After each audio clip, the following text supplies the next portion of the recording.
Good morning po. Kamusta na po kayo?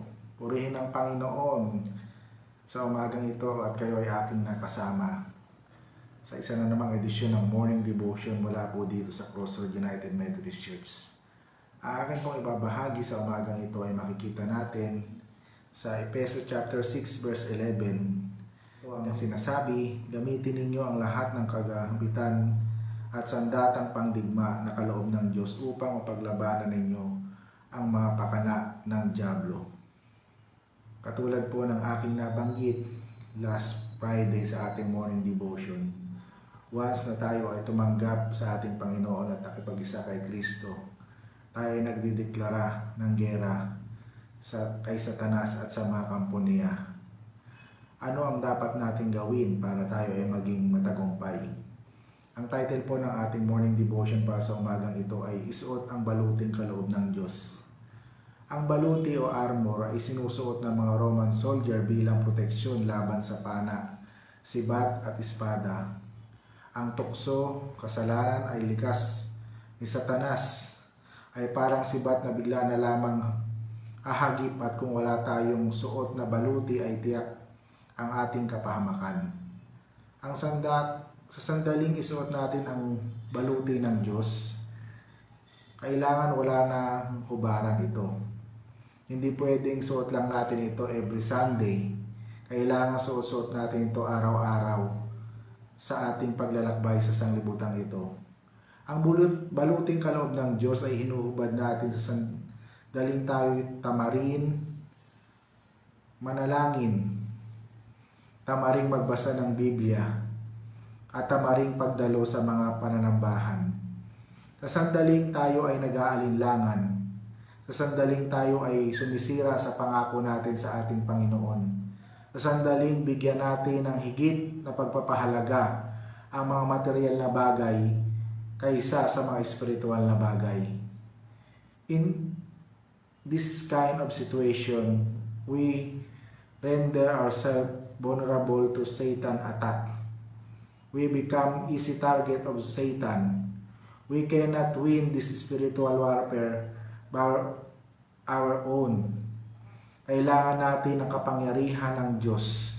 Kaya dapat lagi nating suot-suot ang baluting kaloob sa atin ng ating Panginoon. Sapagkat ang kalaban natin ay hindi mahinang kalaban. Siya ay makapangyarihan, subalit sa kapangyarihan ng ating Panginoon, tayo ay magtatagumpay. Our greatest enemy is not the world we see, corrupt and wicked as it is, but the world our eyes cannot see. Kaya kailangan laging nakahanda ang ating spiritual eyes upang hindi tayo madaya ni Satan.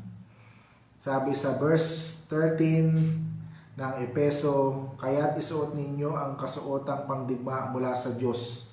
Sa gayon, makalalaban kayo kapag dumating ang masamang araw na sumalakay ang kaaway, upang pagkatapos ng labanan ay matatag pa rin kayong nakatayo.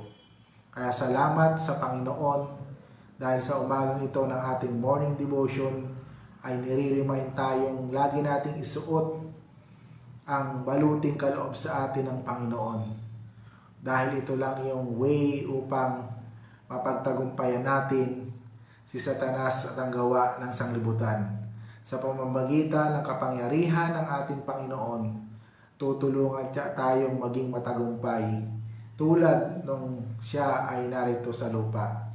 Kaya sa umagang ito, lagi nating isuot ang baluting kaloob ng Panginoon upang sa lahat ng pagkakataon, umatake man ang kaaway, dumating man ang manunukso, mapagtatagumpayan natin ito sa tulong ng ating Panginoon. Salamat sa Kanya, purihin ang Panginoon, at nawa makapagpatuloy tayo sa ating journey, sa ating battle, sa magulong sanglibutang ito. Sige po, dumako na po tayo sa ating prayer time. Tayo ay manalangin. Aming Diyos na makapangyarihan sa lahat, salamat po sa umagang ito ng Lunes dahil muli mo na naman kaming kinatagpo sa pamamagitan ng isa na namang edisyon ng Morning Devotion. Tunay nga, Panginoon, na ang aming kaaway ay hindi namin nakikita, makapangyarihan, subalit kung suot namin ang baluti na ipinagkaloob nyo sa amin, magtatagumpay kami sa tulong mo. Kaya sa umagang ito, tulungan nyo po kaming isuot ang baluti ng pagkamatuwid.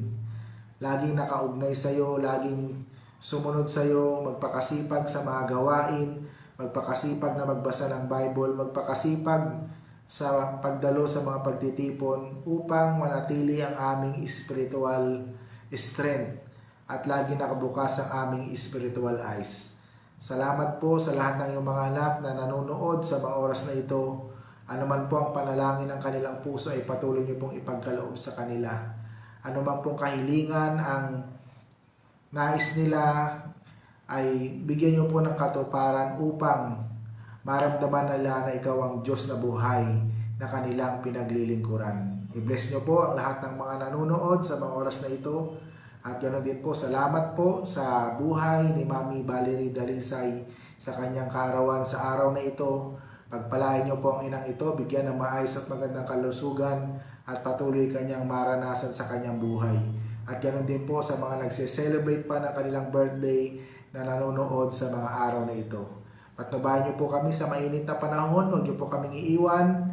Samahan niyo po kami upang kami ay maging ligtas sa iba't ibang uri ng karamdamang dulot ng mainit na panahon. Marami pong salamat, dakilang Diyos. Huwag niyo po kaming iiwan, huwag niyo po kaming pababayaan. I-bless niyo po ang lahat ng nanonood, nakikinig sa mga oras na ito. At ganoon din po yung mga kapatid namin sa ibayong dagat.